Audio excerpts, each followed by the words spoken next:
Hi, I'm Mo, and I've eaten my spinach today. And I'm TJ, the podcaster who's going to make oatmeal out of your ears.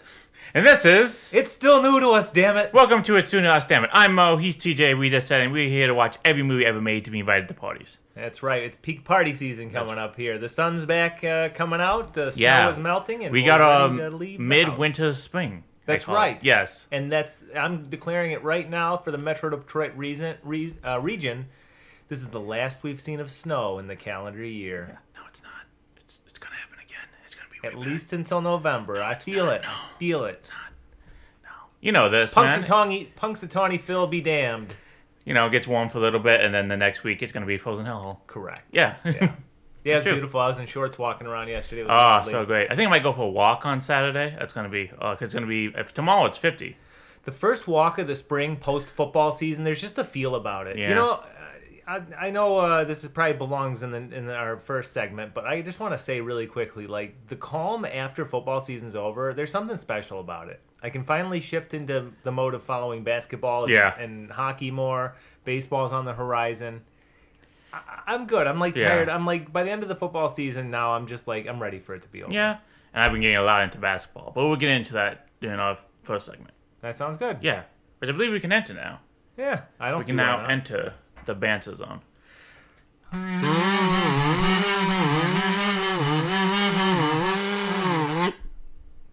Thanks for sticking around. Thank you for folks. sticking around, yes. I almost messed up, but I flipped it. There's no way to mess up a kazoo. Yeah. I'm sure. It's designed to be messed up. Yeah. Okay, Nice TJ. save. Thank you. TJ, what have you been watching, reading, or doing whatever? I'll be a broken record here. I've been reading The Rise of Endymion still, slowly but surely. I have been watching Star Trek Deep Space Nine reruns. How far you got into? You passed the first season now? Or? Yeah, I'm at the start of the second season. Ooh. But what I've been most obsessively watching, and the reason why I've been slowly doing those other two things, is I finally got into, it's a YouTuber named Wrestling Bios. Do you watch his videos? I try to not watch any wrestling YouTubers besides like Wrestling with Regret now. So because- those two are my favorites. Yeah. And I understand where you're coming from. Yeah. Wrestling Bios is this gentleman out of, I think, North Ireland. Yeah. And he puts out videos like daily, basically, and they are high quality. They are funny. He just wrapped on this insane project called Reliving the War. Have you seen any of those videos? I've heard of them. Oh my god, dude, he covered every single episode of Raw and Nitro and SmackDown and all the pay-per-views from both brands from the start of, Scott Hall saying you want a war Yeah. through he just finished with WrestleMania 17 the other day. Wow. It is insane. I haven't watched them all because I came into it late, but I've been following it the past couple months, and the guy's really good. Yeah. And I understand the hesitancy with anything wrestling related on YouTube, Yeah. but Wrestling Bios and Wrestling with Regret, you will never go wrong. Yeah, I've been like poison pilled by modern wrestling YouTube and Twitter and internet. That's what's great so, about these yeah. throwback guys, though. Yeah, that's true. Yeah. No, and those two specifically, they're not like toxic. Yeah. I never get the sense that they're toxic Yeah. wrestling fans, and they call out they call out Goofy like King being a horn dog shit Yeah. as a relic of the past, and just how it's it hasn't aged well. True. So that's been a lot of fun to catch up on. That's Although cool. I did just have, I'm kind of watching the new ones as they came out the last 2 months, and meanwhile, like going from the start too. And I just got to the Raw as Owen episode today, Ooh. so that was a little somber, but it's nice. He like includes the full clips of the wrestlers, from that show, and I don't know. It's just a cool abbreviated version of watching the Monday Night Wars, because that really was something we'll never see again in wrestling. That's true. I mean, And they tried that with AEW and NXT, but AEW was just beating NXT. But before it became NXT now. Yeah, and stuff like the that. whole landscape is so much Yeah, different. that's And true. And I think AEW serves a different subset of wrestling fans. I think probably like the ones that like Yeah. us, maybe more so than, because I'm kind of out WWE. It's Yeah, hard for a me to lot of watch people are now. Like, it used to be WWE's the best, AEW's terrible, and now it's kind of flipped a little bit where AEW is like, it's good, and now it's like, WWE is terrible. WWE's just too commercial. I know, yeah. For its own but that's good. the thing, they went just like, we've been accepted into the mainstream, let's go! Right. Travis Scott, you're in the main event for some reason. And then it was just like, whatever. But, like with all wrestling, there's good things in WWE, there's bad things in WWE, there's good things in AEW, there's bad things in AEW, there's good things in TNA, there's bad things in TNA. You take the good, you take the bad. That's the facts of life. The facts of life, as they say. That's very true. May I suggest another wrestling YouTubers? They are called OSW, Old School Wrestling Video Podcast. I've shown you one of the videos. It's the most popular video on the YouTube channel. It's called Top 10 Lesbian Porn Attacks. Where it's ranking every lesbian like storyline in wrestling. That's doing God's work. Yeah, right there. exactly. But no, they first started all Hulkamania. So they went to for the first WrestleMania, like all the way to only in WWE though, mostly. To WrestleMania 9 when he came back, won the title from Bret and stuff like that. Then they did they did the WrestleMania 17 storyline. They did the ECW storylines. Did the Main Event Mafia for TNA. That was really great. Nice, yeah. They did a lot in WCW recently, and that was just like, holy shit! It's just that's what I've been loving the most. At least, I'll have to check them out. OSW, Old School Wrestling Video Podcast. Also violent. Okay. It's really funny. They do what bar is it? Where they take a candy bar and the rest is like gear, and they see like what candy bar they look like. Nice. That's good. They do What Smokes. Mr. O.C., V1, and Jay Hunter. It's really great. Go check it out. I love it. It's really great. I will. I've really enjoyed the reliving the war thing and like all the videos he did on the WCW pay-per-views because growing up, for some reason or another, never watched WCW. Yeah. I think it was just I was like, it ended when I was like. Yeah, 5 you or were 6. super young. Yeah. I was like 7, 8 when like the new World Order was huge, and then like I think because of that, like they struck gold with that, and then like the years after is when Stone Cold got huge, and that's when I was finally old enough to be interested in it. Like, should I have been watching that? Probably not, but like I got into it when that happened, and the tide started to turn. So it's great to see. The stuff that did make WCW so special to so many people. Did you get to the one where WCW was like, Mick Foley just won the title? I mean... that's a classic. Yeah, and everybody just switched to WWE to see Mick Foley win the title. And for years, I only knew of that, really, from Tony Schiavone, and I thought, this guy's such a bozo. And then, like, it turns out I was so wrong about that. Tony Schiavone's great. Yeah, he's amazing. Like, that was, that I don't think that was his decision. I think it was probably just like... not, Yeah, but it did backfire regardless. Yeah. For some reason, I thought that was just him being a douchebag, like an anti-federation, or just kind of, just being trying to rattle some cages. But no, I know about that. That's a classic moment. And I mean, hey, that kind of encapsulates how WWF ended up winning everything, right? Yeah. You have the finger poke of doom versus Mankind winning the belt. Yeah. That was huge. Yeah, I do remember Bash that. Beach 2000. Oh boy. Oh man. Oh boy. Yeah. So I do highly recommend if you have time going through that series. It's a trip, man. Yeah. It is really cool. And he's a very good narrator. He's completely will call out the goofy, all the shit that needs to be called out. And he's just very good. Wrestling bios. And all the Wrestling with Regret fans, please watch all of Brian Zane's WCW 2000 reviews. Oh my God. Fascinating. He suffered for us. Fascinating. He suffered to bring us those, okay? Suffered for us, and it's worth it because it's amazing. Yeah. But other than that, I've been boring. I haven't done anything else. Yeah, kind of the same for me. I'm still watching Doc Martin, the British doctor show that meant for middle-aged women. Still going strong, man. I'm skipping some of it. I'm just like, I don't care. Like, the storylines I care about, I'm like, fast forward through. Once I don't, still fast forward through. Still reading Foxtrot comics. Nice. I got to finish reading The Sleeping Father still, but it's getting good. So that's good. Anything-wise, I'm still, like, I'm just obsessed with the NBA right now. I've been listening to podcasts like crazy. I've been keeping up with the Pistons, who are number one in the East. Trip, man. That is He's lovely doing great. To see. But there's a lot of stuff going in the NBA right now, Teach. A lot of stuff. Giannis trade didn't happen. Yeah. He doesn't want to be a bad guy, so he's been saying, like, I don't want to leave. But secretly behind doors, like, I want to leave. Which I guess I understand. I mean, if I'm Milwaukee, you didn't have to trade him now because there wasn't much to get for him. I mean, people want Giannis, but wait till the summer where you can get more stuff than what you can get now. That's definitely a smarter idea. But yeah, if I'm Milwaukee, I would trade him to Portland because Portland controls all the picks for the next 3 drafts. And I would do that. I mean, Dame Lillard and Giannis pairing didn't work, maybe because they just had the wrong coach, and maybe their coach would fix that. But that's what I would do. Tanking, huge issue right now. I've heard some teams being fined for this. Yes. Okay. So tanking's been going on for about 40 years. You know when the first tanking happened? No. Like the first one. So it was the Jordan draft, 1984. Three teams didn't have the first round picks. It was like the Pacers, the Clippers, and like another team didn't have the first round picks. And so like the very last game, very last weeks of the 1983 season, the Rockets had Ralph Sampson, who was 7'1" and a beast. He was a monster. Last game of the season, he played 22 minutes. The person who started was Elvin Hayes, who was a legend in his own right, but he was on the twilight years. He played 53 minutes because it was an overtime game, and they lost that game. And they ended up with the number 1 overall pick, and the Bulls ended up with the number 3 overall pick. And in number 1 went Hakeem Olajuwon, number 3 went Michael Jordan.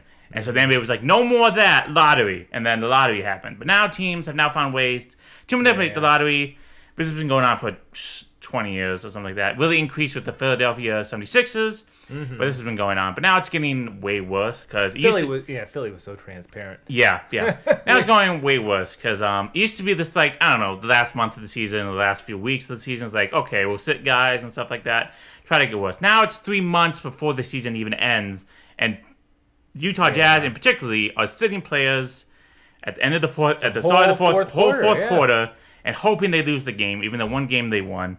And other teams have traded for big name players like Trae Young for the Washington Wizards, and also what's his name, Unibrow, Anthony Davis for the Washington Wizards also. But they're sitting them because they're injured, but they're also using that as a kind of excuse. Because I think Trae Young can play now, but they're just like, oh, we're gonna sit him, he's injured. But I do not know, but. It's gotten a lot worse. People have been talking like crazy about it. They're like, what should we do? How do we fix it? Some people say get rid of the draft entirely, which is not going to happen. Even though it's not like the NFL draft where it's like huge. The draft or the lottery? No, the draft itself. Get rid of so entirely. What would you just sign free? Yeah, sign free agents. That's it. Yeah. But people are like, no, you can't do that. Then everybody's just going to sign with the LA Lakers and New York Knicks, which there's a cap though. At least there is a cap, but we will see what happens when the top generational players like. I'll take the minimum to go to LA, or I'll take the minimum to go to New York. So we'll see about that. That's true. Not all markets are made the same. Exactly. So small club teams are like, we can't do that. We're going to be, what are our chances then? It is such a unique problem, and it especially is in basketball, I think. Yeah, and other sports, they're all tanking. Like in NFL, there's tanking, but you don't quit in November. You quit in like the last 3 weeks of the season or 2 weeks of the season or something like that. This is like 3 months ahead. So like. Who's going to watch the NBA for another 3 months if everybody mostly has just quit? And do you think the difference is like because NBA rosters are so much smaller, maybe there's like a greater gap in talent between the starters and the bench players? Actually, in the NFL though, you'll see teams try to tank and their backups win it because there's no film on them, or they're hungry or whatever. Yeah. What do you think fixes this? Well, there's a lot of talent going on now. This is the most talent we've had in the NBA in a while, according to most of any podcast I listen to. And parity. This is a really exciting time for the NBA. But the thing is, though, the NBA was founded on dynasties. I mean, you got the Lakers and the Celtics in the 80s, and you got the Bulls in the 90s. So you got the Lakers, and then the Spurs in 2000, 2010s was with the Golden State Warriors. Like, we need stars. And people would say, there's a lot of parity going on right now, because not everybody's, OKC is dominating, but they're like, it's possible to beat them. But the thing is though, this is like a low kind of decline for the NBA in popularity, because right now it's like people are like, why should I watch this? Because it's like everybody's tanking. Because truly in NBA, if you get the one guy, you're kind of set for a long ass time in the NBA. Because if you get a Victor Wembanyama, you're set. Correct. You're in the top 10 in the league. A Cooper Flag. Cooper Flag or whatever. Yeah. You're set. So do you give the teams the players have load management nights, like PTO days? Like you assign them you're being paid millions of dollars. They expect you to play. I completely understand that. I'm not saying that they should just. Yeah, I'm not saying that I like load management, but I get why teams do it. Yeah, because if you're a 5-year-old kid, your favorite player is like Steph Curry, or say your favorite player is like not even one of the biggest guys in the league, or like a middle of the pack, like your favorite player is LaMelo Ball. If he's not playing because he's on rest, you're gonna get pissed. You're gonna get kind of disappointed because you're not like a adult person who's like whatever. You're like a little kid who wants to see his favorite player play, and he can't do it because of load management. Then it's gonna be like disappointing. Yeah, if the Lakers are coming to Detroit and you want to see LeBron, you buy a ticket a month in advance, and then it comes out that he's not playing that game. That's disappointing. That's bad for business. Yeah. Another thing is people saying the season's too long. Now the season's been 82 games since I don't know how long, since probably my whole the life. start of the league, maybe. I'm not really sure when they expanded or not. But it's been 82 games. Problem with like now and then. So like in the 90s, I don't think people had problems with 82 games because the game wasn't as fast. But now it's faster, it's more physical, and you got to stop in the dime and everything like that. So like major players are getting injured, a lot of calf injuries. Most recently, like 6 players tore their Achilles, major ones. You got Damian Lillard, you got Jason Tatum, you got Tyrese Halliburton. Major guys tore their ACLs who are now out for the season, who you can't show off anything because they're injured. And a lot of people are getting injured more and more too. So, yeah. And also another thing with that, there's a rule where you can't miss 65 games. If you miss 65 games, you cannot be, you can't have any like awards or mementos bestowed upon you. Like you can't make first team, second team, or third team all NBA. You can't be nominated for MVP or anything like that. Now that goes into legacy stuff. That also goes into money stuff. Because if you can't get those, because there are incentives in the contracts that if you get those, you get more money.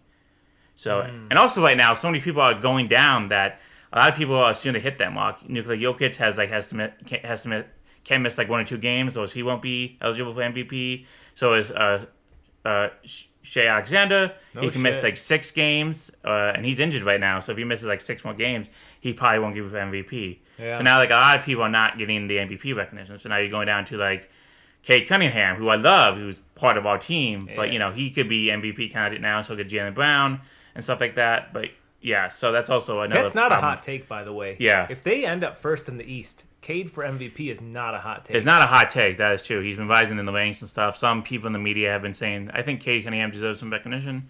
He said hasn't gotten yet because of Jokic's dominating. Like at one point led the league in assists and rebounds. Yeah. He probably still does, but I guess they don't count it officially because he missed so many games. But yeah, it's insane. But Commissioner Adam Silver needs to do something. He's been known to not do anything and just wait till it goes away. Most recently, not very proactive. No, he mostly makes a lot of money for the league, which the owners love. But he handled the not Steve Ballmer, the racist owner of the LA Clippers situation. Donald Sterling handled that situation well. He did that well. Everything else, we haven't really seen that much change. He's more softer than David Stern, where David Stern was like, most recently there was a fight between the Charlotte Hornets and Detroit Pistons, where people expected Isaiah Stewart to get like 10 games, or maybe in 2025, because back then, if you leave the bench for a fight, you like death penalty. And that's what happened to the Suns at one point, because Boris Diaw left the bench during the fight, got suspended 20 games, and kind of ruined their season. But he only got 7 games, which was my actually first prediction.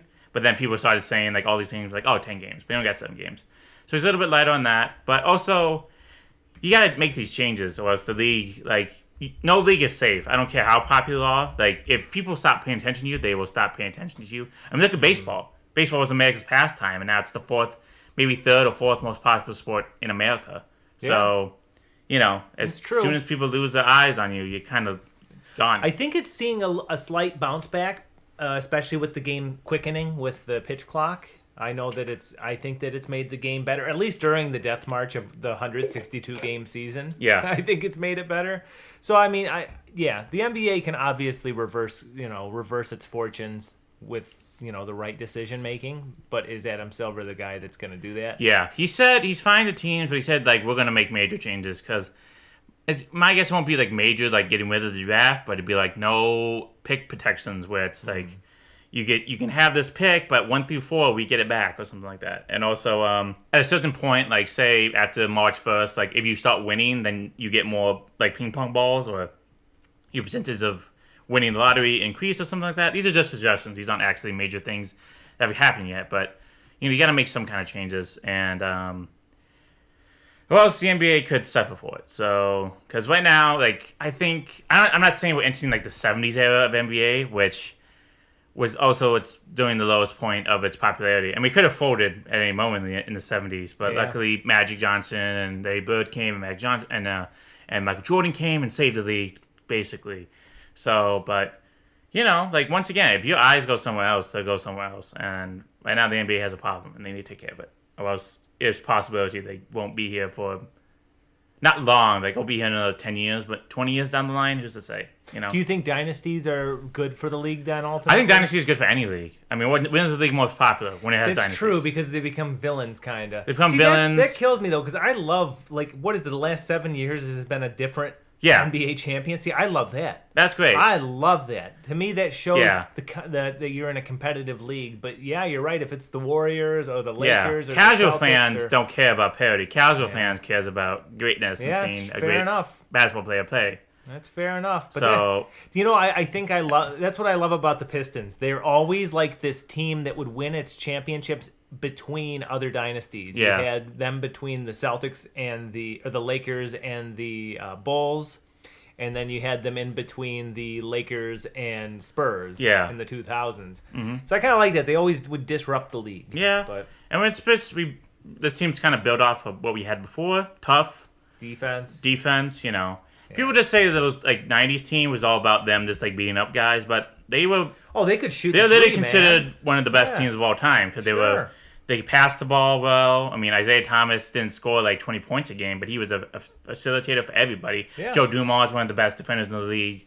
You had Dennis Rodman, you had John Sally, you had Bill Laimbeer. Who could also shoot a three. He could shoot a three-pointer. Yeah, exactly. They were skilled, they were fast, they were physical. Yeah. They also would beat the shit out of you. They would take advantage of relaxed rules, though. And in 2004, they wouldn't beat the shit out of you, but they were defensive as hell. Ben Wallace is probably in the running for greatest defensive player of all time. Yeah. 4 defensive MVP. Easy. 4 defensive four defensive player of the year awards. Mm-hmm. I think he did 3 in a row, and then one year he missed, and then the next year he won it. I'm not sure. I mean, go back and look at some of their games. They would end opponents in the 60s. Yeah. It's just unheard of. It's crazy. Yeah. It's crazy. Which is why they changed the rules, because I don't think anybody really wants to see a 60-point game. That's the disappointing part. And I like a defensive game, but I am also a Pistons fan. Yeah. So, I mean, I get it. If I'm not a Pistons fan, I'm probably thinking this is garbage. I hate this. Yeah. But they methodically shut down Shaq and Kobe. What were the odds going into that series? It wasn't good. People thought we were going to get swept, or at least gentleman sweep. But,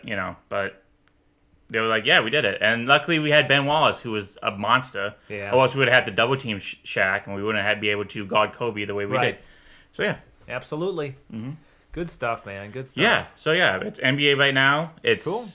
Until it hits playoffs, and everybody's like, NBA is awesome. Now it's just going to be like in limbo, because it's like, well, right now it's All-Star break. All-Star also happened. People love the All-Star game. All-Star weekend was not so great. Dunk contest was not good. I heard that was bad. 3-point contest. Dame Lillard won, and he's recovering from Achilles tear. So people like that. It's incredible. Yeah, but the game people loved. It was USA versus World. I heard it was good. I heard Kawhi Leonard took over. Kawhi Leonard had 31 points in one quarter. Welcome back, Kawhi. Yeah. He's been playing lights out for this year. That's great. So people have been saying him for MVP also. So. I've always been a Kawhi fan. Yeah. So, even though he may get punished because the owner of the Clippers made a dummy company to pay him $28 million. Oh. Yeah. Well, yeah, I'm not a fan of that. Not a fan of that. Which also Adam Silver has not said anything about yet, or he made a comment, but he hasn't given his final judgment on it. So people thought this also weekend he will, but 5 games. 5 games. It's gonna be 5 games. Yeah. But yeah, so we don't know what's gonna happen there. Paulo, not Paulo Banchero, but there's a reporter named Paulo. He has his own podcast. He's really into it. He's still discovering new stuff, mostly every week. So. Oh boy. Yeah. So. Well. You can take the owner out of the LA Clippers, but you can't take the LA Clippers out of the owner. Yeah, so he's not. I know he's doing not bad racist. stuff, but he still racist, I know. broke the laws of the NBA and made a dummy corporation to pay a player $28 million. So it's just one of those franchises. I feel like. I tell you though, the Donald Sterling interview with Anderson Cooper on CNN lives rent free in my head. It's just go watch it sometime. You can find the highlights on YouTube, posted by CNN themselves. And it is a billionaire owner so out of touch with what it's like to just be a normal person, that he thought going on Anderson Cooper to defend himself by talking, trying to bash Magic Johnson would save him. No. And it's one of the most ridiculous. It's the funniest thing in the world as long as you're laughing at him. It's so bad. Yeah. So bad. The NBA. Full of kooky, crazy times. So it's, yeah. Gives good stories to tell, True. right? Yeah. Which is why people love the NBA. Sure. True. They always do have good storylines. That's true. At one point, there's a lot of NBA fans who don't even watch the games. They listen to the podcast and go through all the storylines and stuff. I used to be like that, but now I'm watching the games more. So good for you. Yeah, definitely. Okay, I believe that's it. I did watch one movie. I watched a James Stewart Western. It was like one of his, not one most well known. It was like he was I think it was like 1957. He's definitely getting older. You can tell like he didn't like, why is he still in westerns? It's there's a snake in my boot. There's a snake in my boot. Oh, Arthur, there's a snake in my boot. Oh God. Yeah, I thought I didn't watch it, but I did. It's about he's like an accordion player. He used to work for the railroad and loves the railroad. Like you can't, like the railroad, without the railroad, we wouldn't be here. Or I don't know, something like that. And it's about he has to catch these guys from stealing the money of the payroll of the people who are working for the railroad and stuff like that. And it's not the best movie he's in. It's okay. I watched 73 Winchester at one point, which is actually a better one. So if I'd say have James Stewart Westerns, watch 73 Winchester. Okay. So yeah, definitely watch that. Good to know. Yeah, I forget what it's called, but it's kind of not the best. Like not Fall Country, that's another one, but it's something like that. What? Because I thought I was gonna watch that movie and then want to watch the All-Star game. But another complaint about the All-Star game, even though it was good, it started at like 6 or 5 o'clock or something like that instead of 8. People say it's because of the Olympics. This is some podcast. It was because they wanted to air it in Europe and because the NBA is trying to expand it into the Europe League. So yeah. All our leagues are going global. Yep, that's what they're trying to do. So I think that's the main reason why they started at 6 o'clock. So yeah, probably. Yeah. So I missed that, and I was just like, crap. So. Oh well. Yeah. So I guess glad it was a good game though. Yeah, definitely. It was good. Yeah. Well, I guess that's the end of our banter time. Let's exit the banter zone.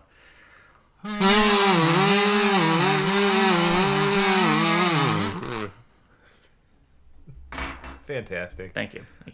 Well, TJ, it's now time to talk about a movie. And this week's movie is The French Connection 2. Sorry, French Connection 2.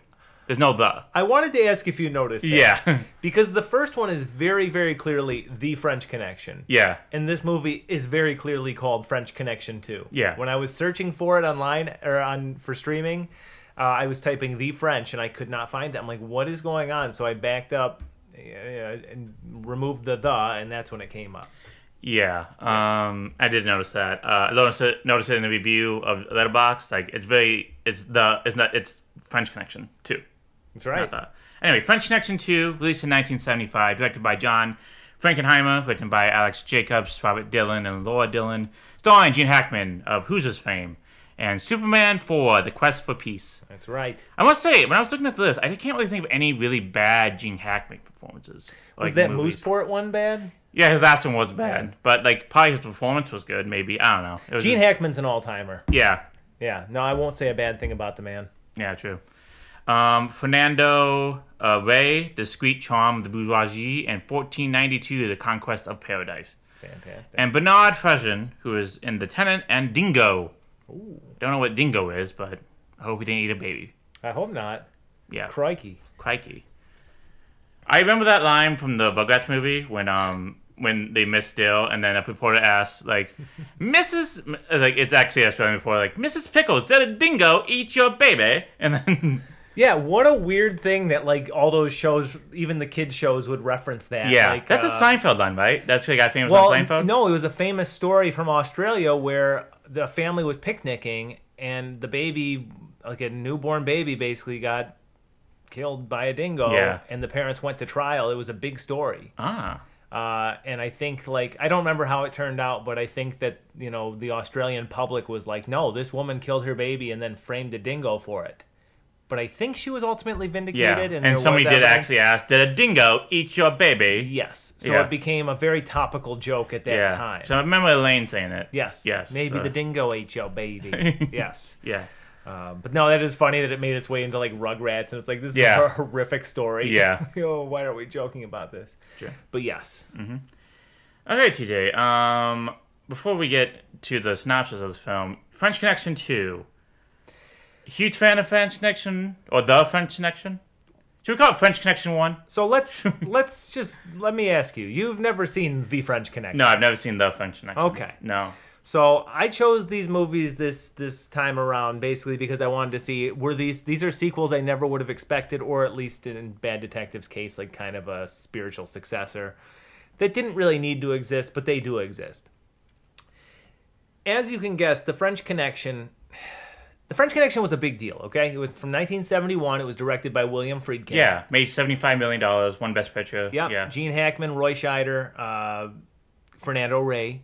Very good cast. And I don't know if you knew this, it's based on a real story. It is. Yes. I know that. It's based on a real, in fact, the guy that plays the character, the guy that Popeye Doyle is based on, is in the first movie as his boss at the police station. Ah. Yes, he's a real cop. And he and his partner basically were beat cops in New York, if I remember correctly, or if I understand correctly, and they stumbled into this giant heroin distribution scheme that was coming out of France. So that first movie was based on a book, which was obviously based on the real story. This movie is entirely fictional. Yeah, definitely. As you can gather, the end of the first one is not triumphant. I guess so. Gets away. Oh. Charnier, the drug kingpin in this movie, is the bad guy from the first one. He and Gene Hackman are Fernando Rey and Gene Hackman are the only characters to return.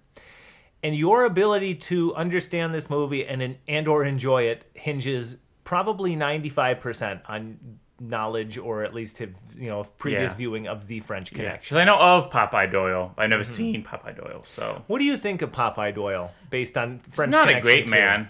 You are understanding it correctly. No, he got a man. Well, we'll go into it, but Yes.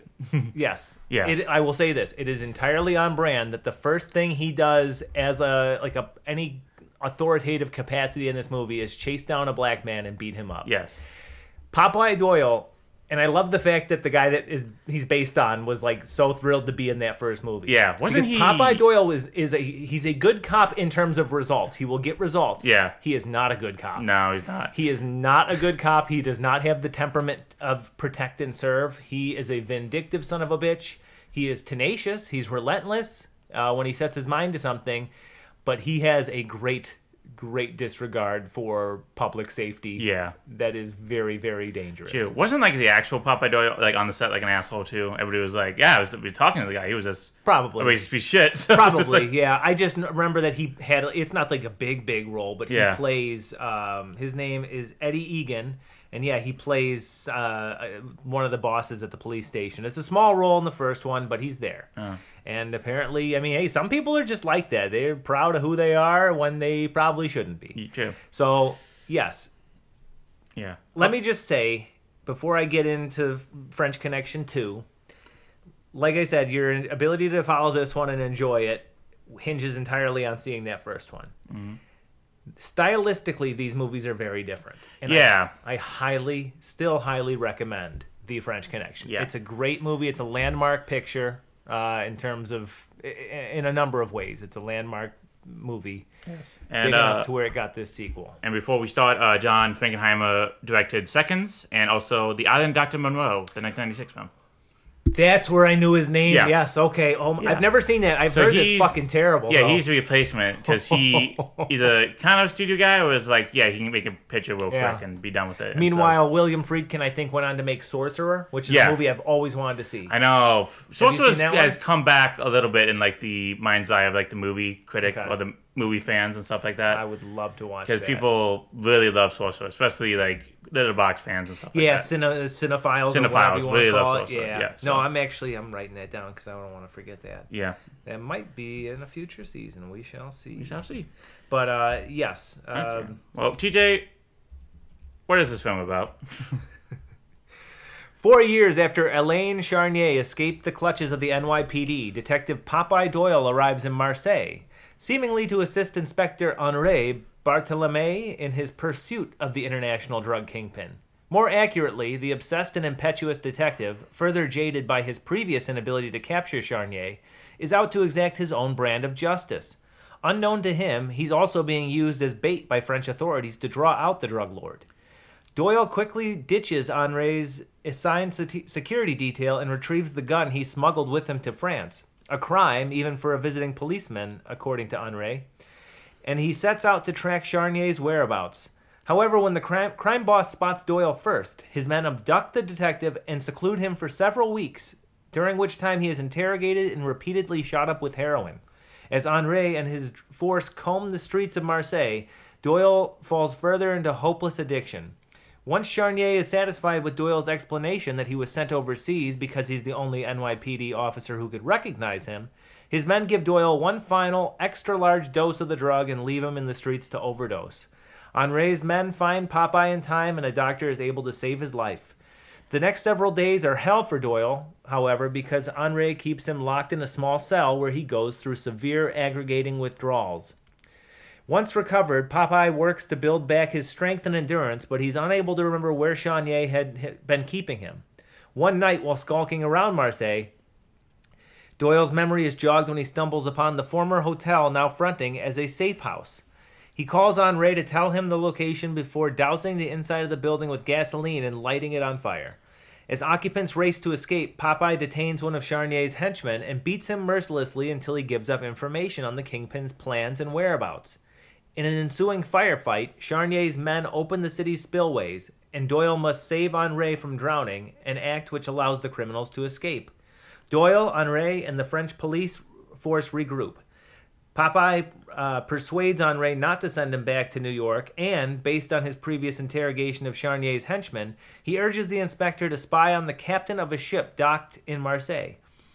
Sure enough, after a few days of staking out the ship, its captain arranges for a meeting with Jacques, one of Charnier's delivery men, and the police are able to track Charnier and his operation to a warehouse where heroin is being packaged for transport inside dummy canned good containers.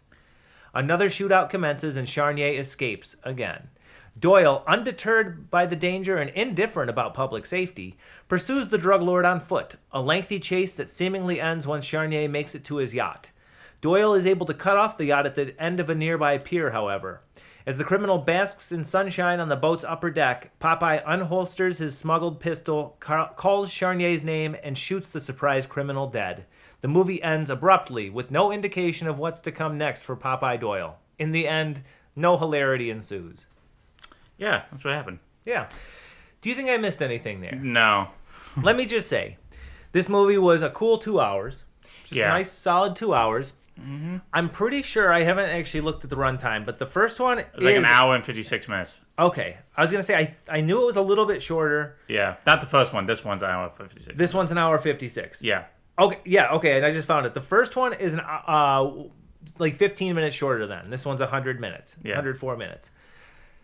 The first one gets so much more plot. Yeah. Into it. It's so tightly edited and fast paced. Yeah. And while I'm not saying that the pacing of this one is necessarily makes it bad, it's just so inconsistent. Well, we'll talk about it because there is a huge shift in pace. Yeah. Halfway through this movie. Yeah. That does it no favors. No, it does not. 100%. I don't mind a slow burn. I don't even mind when movies do that kind of roller coaster of pacing if it's done well. Yeah. I don't know if it's done well here. Yeah. So, did I miss anything plot-wise? No, I think you got it all. Okay. Yeah. So, where do we begin? Well, I think when I first saw this movie, I was like, oh, it's in France. That's the first thing. It's called The French Connection. I'm like, oh, that makes sense. But I thought it would be like in New York, like the original one, but no, they're in France. It kind of takes away, like, I haven't seen the first French Connection, but the French Connection is like about grittiness, about dirtiness, is about like how the streets, it's like how Popeye Doyle like has to play this way because the city itself is a cesspool that he needs to play these dirty ways. Right, and it's so good too because it questions like, is he a product of this type of environment, like trying to keep law and order in this environment, or is he drawn to that job because of the authority it grants him. Yeah. And I think a major strength of that first movie is it doesn't really definitively answer. He's not a rookie cop. He's been doing this for a long time. Yeah. Right? So he's obviously jaded. He's obviously an asshole. True. But that's what makes him, I think, such a compelling and timeless character. He's not altruistic. He'll put other people in danger. No problem. Yeah, and so now we go to France, which is one of the most beautiful places in the world. And even unlike the shoddy parts of France, it's still France. And it's, I don't know. I just it definitely was it's supposed to be like a fish out of water story. Even in the very beginning, it's a fish out of water story because there's a bunch of fish everywhere. Yeah, and, for April Fool's Day. April Fool's Day, there's a fish on this car, there's a fish on a woman's back, and they're cleaning out a lot of fish because somebody said there was fish and there was drugs. There were drugs in the fish. They were cutting a bunch of fish, which if it was April Fool's Day, and everyone in France knows that the fish is like a sign of April Fools, they wasted a lot of time and taxpayer dollars. They cut a lot of fish. There was a lot of fish out there. As Matthew Broderick would say, that's a lot of fish. That's a lot of fish. That's actually wrote down in my notes. That's a lot of fish. Yeah, pretty gross when he's shaking hands with the guy's gutting fish. Yeah, I think that's Bernard Fasson, right? He's the director. Yes, he's the detective. Henri. Sorry, I know I sound pretentious as all get out. It's Henry. Henry. And who is a great foil to Doyle. Yeah, I would say that as a smart idea. Like, hey, this guy's I don't know if Roy Scheider was his foil in that way in the original one. In some ways, yeah. But it's this guy is just he realizes that he's a piece of shit and it's against them and stuff like that. Well, so he's looking at his file. He goes, "How many police officers or how many people have you killed?" That's really one of the things he asks him, and Doyle doesn't even know. Doyle doesn't even think about it. Problem is he's boring. He's not really a fascinating character. He's not entertaining, or doesn't have a good personality or anything like that. He's this policeman. Yeah, and that's it. A damn good one. I mean, he's a good one. He's a good one, but it's just policeman. That's it. He he doesn't really get in how was the relationship between Roy Scheider and Gene Hackman in the first one like? What was that relationship like? Roy Scheider's not in it as much as you might think, actually. But he's pretty much an enabler of Popeye's behavior. He's not that much better. I think if I remember correctly, he's more or less just soft-spoken. Yeah. Yeah. It's been a few years since I watched it, but I do remember thinking it was very good. It's very strong movie. Yeah. I would say, though, in the beginning, at least we get the Popeye Doyle. We know this is still Popeye Doyle. Mm-hmm. He's still an asshole. He brought his gun overseas. He brought his gun overseas, even though smuggled it in his suitcase, in the lining of it. That's the kind of man you're dealing with. Not somebody who tried to take it over legally. Yeah. Someone who cut open his luggage, put the gun in there with ammo, and re-sewed the lining of it. Yeah. This is a guy. Yeah. Yeah, and then we get to when he's following the cop, and then we get to see, this is Popeye Doyle. So I guess they stake out a drug house or something, mm-hmm. and it blows up. And Popeye Doyle sees a black man jump out the window and start running. And so his instinct is to run after him, which he does. And he catches the black man. He starts beating him up, and the French cop's like, "What are you doing?" It turns out that man was undercover, and when people see that in the streets, a whole bunch of people were watching him. The guy who was running was then killed right away because people figured out he was a cop because of Popeye Doyle. Yep. And he does not care. No, it's not. Yeah. It's not something that he ruminates about even once. It's he has no regrets. He's like, "You should have told me," and it's like, "You should have not ran after him. We told you not to." And right. He totally blamed. It's victim blaming at its finest. Yeah. Yeah, no, that's the kind of cop you're dealing with. I will say the opening of the original French Connection, you get to see Popeye Doyle beating multiple black men while dressed as Santa Claus. Ah. Mm-hmm. It's a little bit festive, so that's good. Roy Scheider may have been involved in that beating, too. Yeah. I think he was. That's true. But, but then, after that scene, it kind of just becomes, we're going to see Popeye Doyle go through Paris a little bit. And it was just okay.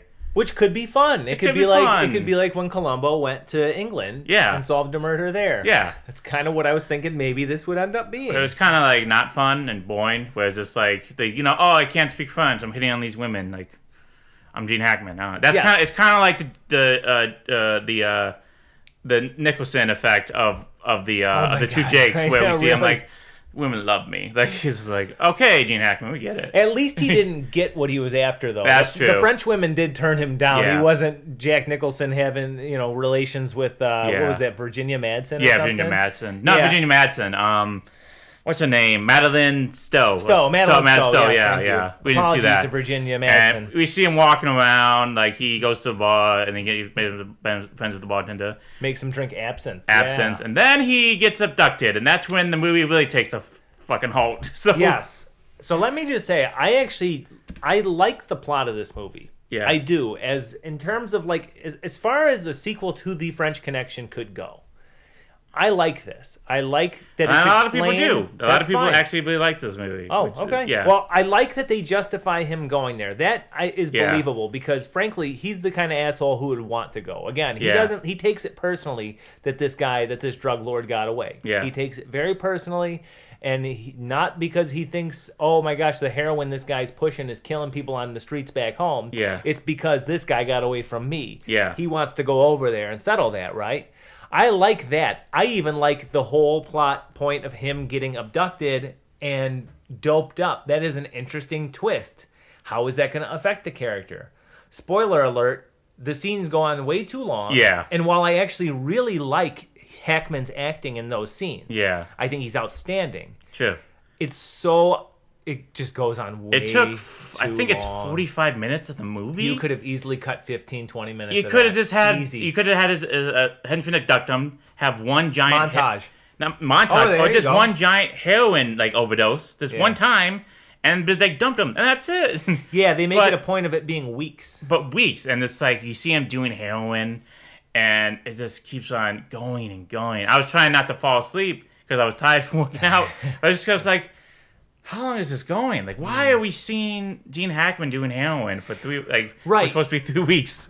If it had somehow played into his a character arc, then fine. Maybe the point is because this guy is so set in his ways that he doesn't really have an arc. The closest thing that we see to character growth, I think, is him saving Henri's life at the end. Yeah, because that does allow the bad guys to get away. I think Jen, you're right. I think there was this guy sucks. We need something to happen to make him redeemable. What if he becomes heroin? And it's just hey, and that's all well and good, but that's kind of the best thing about this character. It's this guy's fucking crazy. Yeah. He's an insane person with a badge. It's scary. Yeah. Which is kind of a recurring theme for us this time around, isn't it?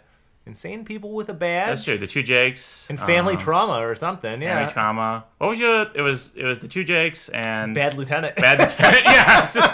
So technically it's not films that needed unwanted sequels. It's just Insane Cops. Insane Cops, and then yours are family trauma. Yeah.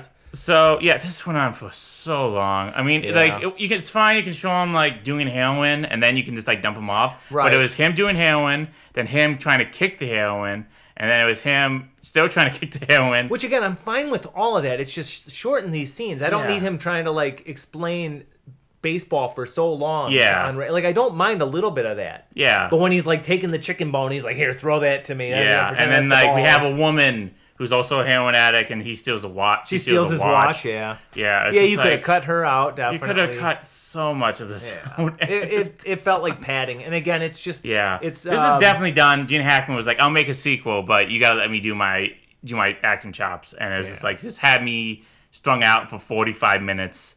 And another problem with this movie, Fernando Rey is in this movie for 5 minutes. He's not. I don't know if he was a major thing in the first one, but you only see him for 5 minutes. Kind of similar. He's in the background a lot. You get the sense that he's powerful. That's true. He's not the one. He's not obviously being chased by Popeye all movie. Yeah. But, we're also getting into the chase of this movie because the first one has a very famous chase. Yes. This one has a chase. It's not famous at all. It's not. And also, I kind of like it just because it's so much compared to the first one where it's through the streets. It's a famous scene. Yeah. The thing is, this movie, the first 15 minutes you get some action, and then 45 minutes of this nothingness, and then it peaks up a little bit because he burns down the hotel, and then another 10 minutes of nothing. Yeah. It's just it's very, like you said, very stop and go. But this one's very go, stop. Yeah. Go, stop. Even his police work, he's really not there to cooperate with French authorities. Yeah. You don't see him be a detective. You just see He just tries to ditch the security detail behind him and get drunk, and like he's like also passively looking for Charnier, but he's not actively. The only reason like Charnier finds him because like he's just looking out and just like he sees him and that's it. Yeah, Popeye's looking at a girl playing volleyball. Yeah, right near a restaurant Charnier's at. Yeah, with an American general. Did you catch that? That also had no plot during the movie. That didn't wrap up at all. Also, I guess it's just got to show like that this guy has really serious connections. Yeah. And I guess this is the '70s where like people were just super cynical about government, and rightfully so. So I think that's probably why. But I was I kind of thought he would come back. That actor, he's like a character actor in everything. Yeah. Ed Lauder's his name. Mm-hmm. I know him as like one of the captains of the police in the original Longest Yard. Also in the remake Longest Yard, but I think he was a slightly different role. Anyway, though, one of those guys that you just know his face. And I was surprised he didn't come back, but I guess he's just there to show that this guy's got friends. Well, there was supposed to be another sequel to this. That one starring Richard Pryor and Gene Hackman. So that would have been like before that would have been before 48 Hours. So. Would it have been his trial? Because like he just gunned somebody down, a policeman from America who's not supposed to even have a gun. Maybe he finds like it turns out the military is involved with this or something like that. Yeah, or, I don't know. It would have been something, but so that didn't happen, of course, because this one was a financial failure. Budget of $4.3 million. This made $12.5 million, but the other one made $75 million, and is considered one of the best movies ever made. I don't know about that, but it's considered one of the American hallmarks of cinema. I guess. I guess you can say that. You can say that. It was a big deal. Yeah, but this. Oh my god! Like, let me just say, because I get the sense that you didn't enjoy this movie, and I'm not going to say that you're wrong because if you haven't seen the first one, this will do very little for you. Yeah. I would. Yeah, and I do agree with you that Gene Hackman acted his ass off in this movie, like Gene Hackman does for every movie. Yeah. But it's just like. At a certain point, you're just like, okay. Like, if you want a good slow burn Gene Hackman movie, you got to watch The Conversation. Yeah, watch that one start to finish. It lets you know what kind of movie it is. It's not going to be a bombastic action movie, but when it crescendos, it crescendos. Like, this one's the opposite. Yeah, like I don't give a shit if he's a heroin addict. Like just have the bad guy give him one major dose of heroin and then dump his body out, but he turns out he survives. Oh, we forgot. Wait a minute. He does heroin. He gets hooked on it. We see him strung out a little bit, and then he has the overdose, and then he gets kicked out, and then we see the doctors revive him, and then we see him being strung out, and then he recovers. All in excruciating detail. And then it's like police time, and all in excruciating details. Yeah, like if you just cut that down and just have him be Popeye Doyle, like when he burned down the hotel, that was great. Yes. That was amazing. Yes, it was, because it's just such reckless disregard. Just keep on having safety. Be reckless disregard in fans. And if you want to have like a female character, add the female character. There was like a setup for one that never panned out, because when he looked up at the restaurant, he was like, "Is this Popeye Doyle?" Like, no, it's the female character. So yeah. And then next movie, have him go to Japan and chase down that Japanese ship captain from the beginning. Yeah. Who got the shipment of drugs. That's true. Yeah, make it an international thing. Popeye goes international and just wrecks, just causes havoc all around the globe. True. No, what you have with this plot, if it were edited similarly to how the first one was, you'd have maybe an hour. Yeah. Honestly, you could cut it in half, if not just a little more. Just like remove all the heroin stuff, like have like one heroin scene and then because fill the rest with like. Charnier even need to interrogate him about? Why do you care that I'm guessing he's trying to make sure nobody else knows what he looks like or something, and then. I suppose so. Yeah. I guess that would be it, but like if you just kill him, like the information I don't know, it just doesn't seem like it would really make that much.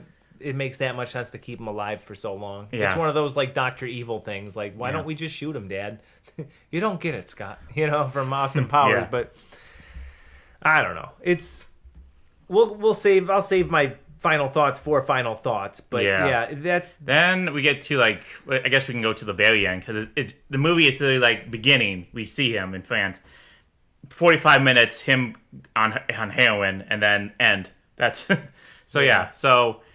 This is a chase scene not for the ages. Like I said before, the first one had people considered the best car chase in cinema history. Like it's up there with Bullet and stuff like that. It was a huge deal at the time. Huge deal at the time because one, Also, they didn't get permission to do that. Correct. I was going to bring that up. They did not get permission to do that. They just like Popeye Doyle. Yeah. William Friedkin said, "Fuck it, we ride." And went on the streets of New York City and this had a car chase scene. Because the famous shot for that scene is a baby carriage is going through it. I'm not sure if that was planned or not, but he did he hit the baby carriage or he misses the baby carriage? Just misses it. Just misses it, and so that's one of the major scenes in cinema history. And then this one is just him running.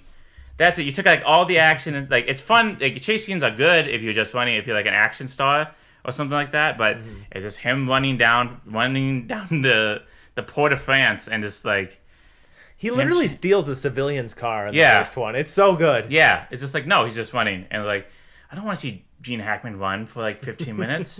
Yeah, he's got some lungs on him. Yeah. I'll tell you, man, that guy's. Is that why we need to see him exercise? To pretty much to show him he's back to normal now. See, that's another thing you don't need. If you cut the heroin scene down, is him doing sit-ups and push-ups. Yeah, it's so funny because it does endear the character to you to see him recover from something so horrific, but it's the only reason why I can see that whole sequence justified is that he goes through such a transformative or just traumatic event, and he's still just an asshole. He's still the same guy. Yeah. It doesn't really change him. I don't feel sad you were supposed to be a baseball player. No, it's just another hurdle he had to jump over. Was quitting heroin cold turkey, and then he's all right. I'm back. I'm back. I'm Popeye Doyle. Yeah, and not once did he eat spinach. Not once. Not once. Not once. That's right. Yeah. So he's just running around France for 15 minutes, and it's okay. I didn't even understand logistically. So Charnier gets on his yacht. Yeah. And starts, sailing off on it with Popeye Doyle not being able to catch up to it. But then, is it just a horseshoe pier? That's what I didn't understand. How the fuck did he end up on the other side of the pier then? I don't know. I don't nitpick logistics like that, but that was a pretty serious one. Yeah. Right? I guess so. I mean, I don't know. I was just okay, how long is this chasing going to be? Because it's he's going over the yacht, and then he's he jumped on boats, and I'm okay, at least have more obstacles or something, or make it harder for him to run. It's just him pushing some people out of the way. That's it. Yeah. Give him some obstacles. Give him something. It's just him running, and then he finally catches up, and then shoots Fernando Rey's character, and then it's it's over. It ends. That's another problem. It just ends. It's okay, what do you are we gonna get any clarification? What happens next to Popeye Doyle? It's is he gonna get in trouble? Not nothing. A goddamn what thing. What about the detective who was his partner? And it's just who's just detective, and it's just nothing. I don't need super amounts of closure or anything in a story, but this was so jarring. Yeah, you couldn't have a scene where it's just he says something, or just or gets rid of the gun or something. Or I don't know. It's something. It's no, it ends, and that's it. This is the end of French. Oh, sorry, French Connection 2. I can't say the. French Connection 2, yes. I kind of respect it because nowadays you'd never see that. No. Never. They would give you absolute closure. Yeah. Or they would leave you, with sequel bait. Yeah. And I don't know how they're going to do a third one because the main guy is dead. So it's just he's dead. So that's true. I mean, if you really wanted to make a sequel to this, you could have just had him alive again, and it's been son of a bitch. Sometimes that's how life goes. Yeah. Sometimes we don't, achieve our goal. True, but he did achieve the goal because he shot him dead. So he did shoot him. He did shoot him dead. The fuck dead. Yes. True. Yeah. So that's That's French Connection 2. You almost said the. I almost said it. You're not supposed to. It was I don't know what's gonna happen. I guess Gene Hackman will come back and haunt you. I don't know. Oh, if it could bring him back, I would. Yeah, I would that'd be nice. Yeah, I guess we'll get into our final thoughts now. Sure. I'll do mine. This movie is boring. It's not fun. It's you think it's going to be French. Just going to be French Connection just again, but it's not. For some reason, there's a 45-minute heroin sequence where he gets addicted, gets off it, almost dies, gets off it, and then trains and then recovers. For some reason, I think he also tried to connect us to the French detective, but it doesn't work because we just don't care about him. If we would have got shot during that chase scene, I would have been okay, not Popeye Doyle, the French detective. Right. I'd be okay, because a lot of people did get shot. Yeah. Oh yeah. Yeah, his interpreter got shot, and I was I don't care. And then it's It would have been really funny if at the end of all that, Popeye uses Henri as like a human shield. Yeah, something like that. Yeah. It's just after Henri keeps him there. More of an asshole. Even after he saved his life. Even the saving of life scene was boring. I was like, I don't care. Like, by the way, so that's how. So okay, really quickly, after the first firefight, when the spillway's open and Henri almost drowns. Yeah. After that, all that mayhem, the NYPD apparently messages France, and says, "We send him back. He's done there. Send him back. He's done enough." And Popeye gets to stay by saying, "Hey, I saved your life." Right? Like, when he said that, I'm like, what does he mean? I'm like, oh, wait, he saved his life, yeah. Okay, but Henri saved your life first, dickhead. Yeah. You're overdosing in the street. Like, I know he's not the doctor, but he still his police found you and resuscitated you. Mm-hmm. So I thought that was really funny. Yeah. But that's just how Popeye Doyle thinks. He's kind of animalistic. It's just, he's got tunnel vision. He's like a dog barking. Yeah. Honestly. Now, I would say, out of all the movies that didn't need a sequel, this definitely did not need a sequel. 2, you're saying? Yeah. Yeah, this French Connection 2 did not need to happen at all. I mean, oh yeah, that's right. No. Actually, so those are our two questions, and I agree with that. The first one, remember, as a reminder, I asked these 2 questions for Bad Lieutenant 2 and 2 Jakes. Was this necessary? No. I agree. It's not necessary. Just a cash grab to get more money because this is one of the most popular movies of the time, and they thought let's just make another one to get more money out of that. So right. And then the second one, does it diminish the original? You can't answer that. I say no. Yeah, probably not, no. If you watch the first French Connection, just be like, yeah, this is way better. Just watch this, and that's it. I will say, though, real quick, it is funny. The French Connection ends with, like, title cards. Like how this one just ends with credits. That one does end with, like, the fate of each character, and it clearly shows Charnier got away and was never caught. Isn't that great? That's great. Yeah, so if I were to rate this film, I'll give it 2 stars. But this is a bummer. It's just boring. I tried to stay awake. I mean, I was tired because I was working out, and I can spend I was just tired from working out. But no, I was tired because the scene's boring, and it's 45 minutes of the whole movie. I always felt like they didn't have a plan for this movie. There was like, he's in Paris trying to find Fernando Rey's character, and it's like, what is he doing? He's a heroin addict. I'm just like, yeah, I don't know. This is boring. Yeah, I guess this is not a movie you'll find out and watch. Not even on curiosity. If you're just curious, like, oh, there's a French Connection too. Like, no. At least the 2 Jakes and and Bad Lieutenant's interesting because the 2 Jakes is based off like Chinatown, and then you get Bad Lieutenant because it's a completely different film, and you have a crazy Nick Cage performance, and it's just a very weird movie. That's worth the price. That's worth the price. This is not worth anything. Like, I can see why this failed. This is a boring movie, and I guess maybe Gene Hackman has a little bit more say in this movie because I'm pretty sure they would not have a 45-minute scene of him doing heroin in this film if he didn't have some kind of say in it. So, sure. Yeah. Sure. I'm going to go a little bit against you here. I gave this a 3.5 out of 6, but it's only contingent on if you've seen The French Connection and really just wanted to see more Popeye Doyle. Yeah. I think that technically speaking, it's a proficient sequel, but its pacing is really what kills it. Yeah. That's what contrasts it so starkly and poorly with its predecessor. First movie is like I said, it's shorter, but it packs in so much more. Yeah. So many more. From what I hear, the first one's just like it's action fast. Action fast paced. I think I've heard the first one's editing is part of what makes it, like, why it was so revolutionary. Yeah. Like, it's stuff that we take for granted now, but the way the first one is shot and edited and just arranged was what kind of helped redefine the I know neo-noir started just before the 70s, I think, the neo-noir movement, but that movie definitely helped, and it definitely reshaped or shaped how a lot of them coming afterward would look. So again, I think listen, Gene Hackman's fantastic. And I thought that the whole cast was pretty good. The film continues Popeye's story in a way that at least that feels consistent with the first film, and just, I think it narratively makes sense, even if the narrative itself leaves a lot to be desired, and how it's presented leaves a lot to be desired. Yeah. The character is the same. Love him and hate him. Nothing's going to change this fucking guy. Yeah. He's a piece of shit. He will do he will get his job done, but not out of altruism, not out of a desire to serve the public good. His motivations are completely selfish, and he's a bad cop who deserves some kind of ultimate karmic justice. Yeah. And it's a shame that there's no conclusive ending, just because it would be interesting to see how that karmic justice comes. Yeah. Ultimately, completely unnecessary movie. Yeah. But if you like the first one and you want to see more, I think that you could do worse. Sure. That's all. Okay, yeah. So a little bit background of this movie. John Frankenheimer, the director, lived in Paris for a number of years. So that's why he agreed to make the movie.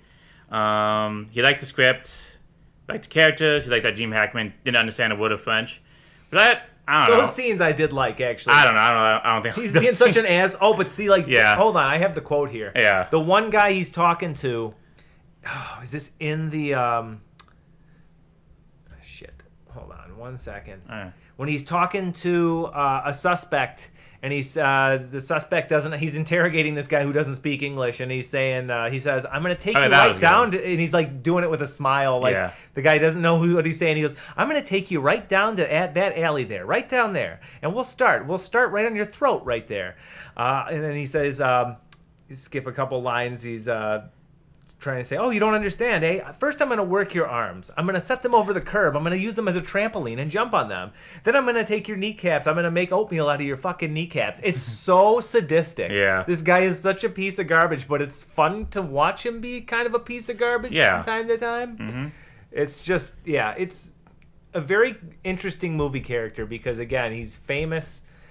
And I think going into the first French Connection, I didn't realize what a piece of shit he was. I thought he was like, I guess, like a Dirty Harry, so definitely not a good. Yeah, like Dirty Harry has his own code at least. Right, he's not by the book necessarily, but he's got his own code.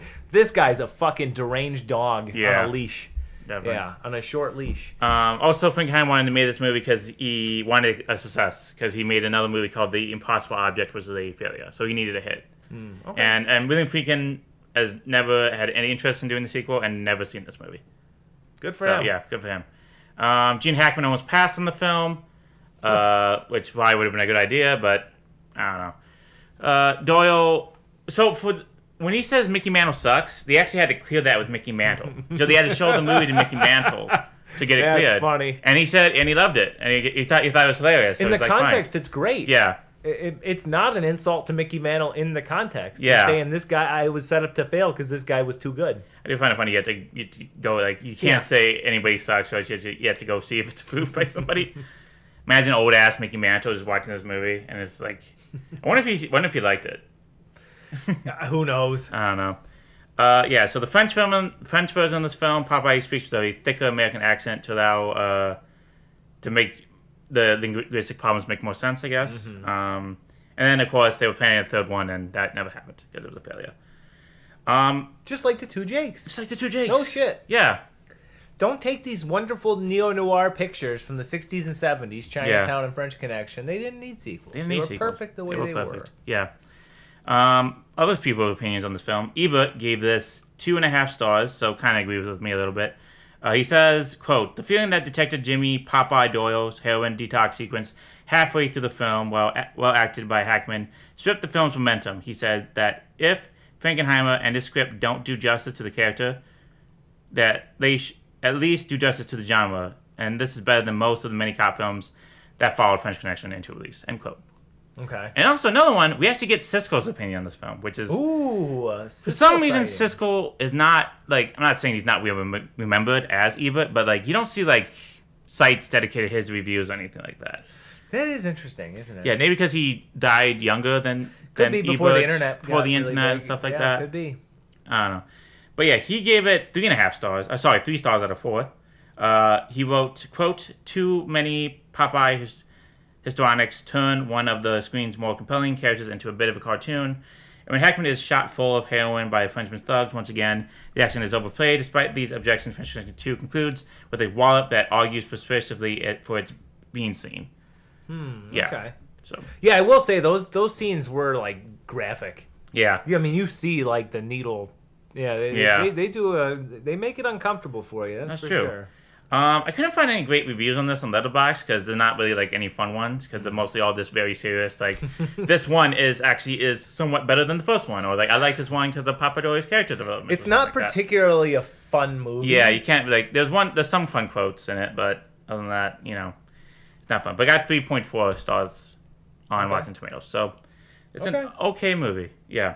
Awards this year. This was not nominated for any major awards in the U.S. I think it was nominated for BAFTA, but that's about it.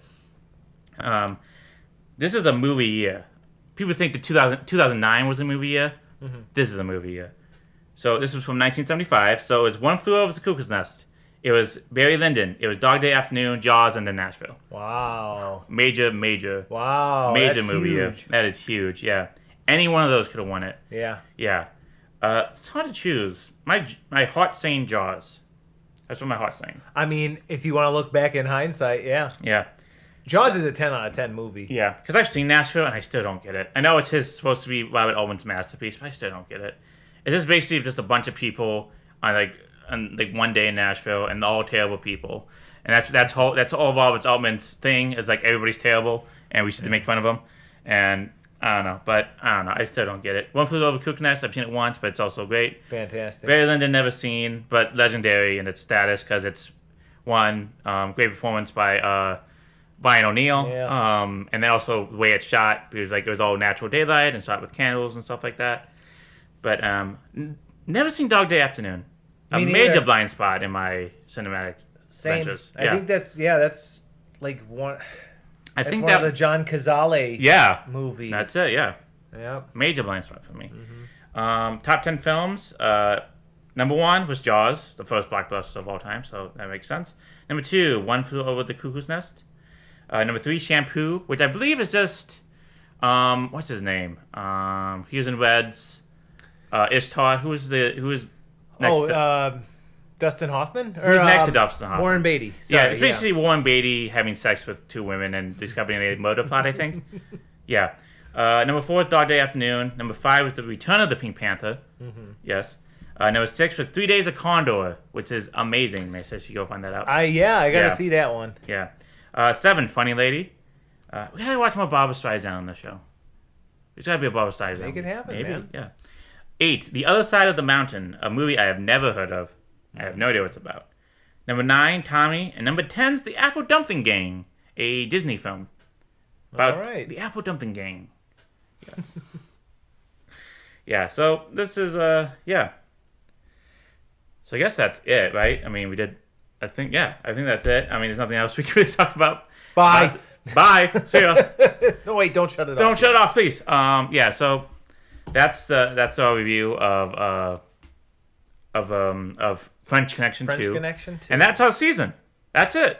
Yeah. We've done all 6 films, and in the upcoming weeks we'll do a mini episode where we rank them and see who won it. So let's see. The movies we did was The Celebration, was High and Low, was Drive My Car, was French Connection 2, The Two Jakes, and Bad Lieutenant, Port of Call, New Orleans. Yep, Port of Call, New Orleans. So it's going to be interesting rankings. Yeah, it will. It will be. But before we go, if you like us, please subscribe, follow us on anything. We're on SoundCloud, we're on Spotify, and we're on YouTube.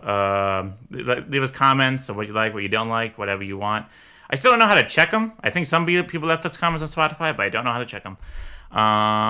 So please listen, continue to listen, spread the word about our show, however you can. Well, hopefully soon we're going to be on a good schedule because my editing software is messed up, but we'll figure it out. Mm-hmm. But thank you for listening. I guess we'll end it here. I'm Mo, and I'm now eating carrots. And I'm TJ.